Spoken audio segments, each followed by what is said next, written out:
అందరికీ నమస్తే అండి. ఆంధ్రాలో ఇప్పుడు కొత్త ఫాస్టర్ వెళ్ళిండు. అజయ్ బాబు అని అందరికీ తెలిసిన ఆయనే. కొత్త కొత్త వింత వింతలంతా చేసింది. మరి చిన్న మెదడు మొత్తం అజయ్ బాబుకి చిక్కిపోయినట్టుంది. ఏం చేస్తున్నావు కూడా నీకు అర్థం కావట్లేదు. అరకు మొత్తం అడుగడుగున తిరుగుతున్నావు. దేనికి ఆగమయ్య అట్లా తిరుగుతున్నావు? ఏం చక్కదనం ఉంది నీ వల్ల? ఏమైనా ఉపయోగం ఉందా? కాళ్ళు కడిగించుకుంటున్నావు, పట్టాలు వేయించుకొని నడుస్తున్నావు, బెడ్షీట్లు వేయించుకొని నడుస్తున్నావు, టవాళ్ళు వేయించుకొని నడుస్తున్నావు, పూలు చల్లించుకుంటున్నావు. దేనికి? ఎక్కడ ఏ గ్రంథంలో ఉంది? ఏడ ఉంది? మీరు చేయబట్టే కదా హిందూస్ అంతా మిమ్మల్ని తిట్టేది.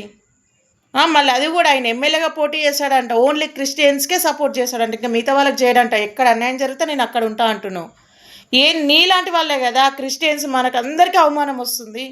క్రిస్టియన్స్ అని చెప్పుకోలేకపోతున్నాం మీలాంటి వల్ల. కాళ్ళు కడిగించుకుంటున్నావు, అదే ఆడ మనుషులతోటి రుద్ది రుద్ది కడిగించుకుంటున్నావు. ఏడుంది నాయన నీకు? ఏ గ్రంథంలో ఉంది?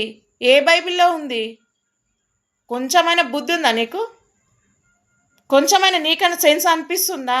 కొంచెమైనా సిగ్గు అనిపించట్లేదా నీకు? దేవుణ్ణి ఎందుకు ఇంతగానో అవమానిస్తున్నారు? మీకు వ్యాపారమే కావాలనుకుంటే మస్తు ఉన్నాయి. ఆంధ్రాలో కొన్ని లక్షలు ఉన్నాయి తెలుసా? కొన్ని లక్షలు ఉన్నాయి. పోయి రోజుకు ఒక సిగ్నల్ దగ్గర కూర్చున్నాం అనుకో, పుష్కలం పైసలు. మొత్తము ఆంధ్ర మొత్తం అలా కొన్ని వేలల్లో ఉన్నాయి, కొన్ని లక్షలలో ఉన్నాయి సిగ్నల్. రోజుకొక సిగ్నల్ కాడ కూర్చో, పుష్కలం. కానీ ఇట్లా దేవుని మాత్రం దయచేసి అవమానించకండి. మీరు చేయబట్టే కదా మరింత దారుణంగా అవమానిస్తున్నారు. కాళ్ళు కడిగించుకుంటున్నావు, నెత్తిన పూలు చల్లించుకుంటున్నావు, వాళ్ళు కరగట్లకు పోతున్నావు. దేనికి? యేసుప్రభు ఎట్లా తగ్గి కాళ్ళు కడిగిండు.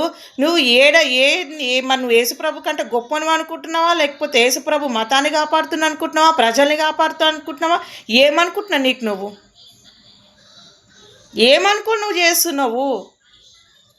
ఎంతసేపు నీ మతాన్ని కాపాడుతున్నావు. నీ మతం పాడుగాను, నువ్వు మతాన్ని కాపాడుతలేవు. నీకు నువ్వు డబ్బ కొట్టుకుంటున్నావు. దేవుణ్ణి ఎంతగానో అవమానిస్తున్నారు. అబద్ధ ప్రవక్తలు వస్తారంటే గిదే కావచ్చు. అబద్ధ ప్రవక్తలు అనేకులు వస్తారంటే మీలాంటి వాళ్ళే. మీరు నిజమైన ప్రవక్తలు అనుకుంటున్నారు. మీకు మీరు అనుకుంటున్నారు. అజయ్ బాబు నువ్వు చేయడం వల్ల ఏమన్నా బుద్ధి ఉందా నీకు? కొంచెమైనా నీకు సెన్స్ ఉందా? కొంచెమైనా తెలివి ఉందా నీకు? కొంచెమైనా తెలివి ఉందా? నువ్వు చేసే నీకు అర్థమవుతుందా? నువ్వు చదువుకున్నావు. నేను బైబిల్ మొత్తం బోధ చేసిన. ఎందుకు ఆ బోధ? ఆడవాళ్ళతో కాళ్ళు కడిగించుకుంటున్నావు, పూలు చల్లించుకుంటున్నావు. దేనికి? కొంచెం కూడా సిగ్గు శరం ఏం లేదు. నాకు ఎవరైనా సాయం చేయాలంటే ఈ ఫోన్పే నెంబర్కి, గూగుల్ పే నెంబర్కి, అకౌంట్కి అందరు పైసలు కొట్టుర్రి. నేను తిరుగుతా, కార్లలో తిరుగుతా, ఏసీలలో తిరుగుతా. ఏంది అది? లారీ డ్రైవర్లు ఎక్కువ షర్టు రెడ్ కండువా వేసుకొని తిరుగుతున్నావు.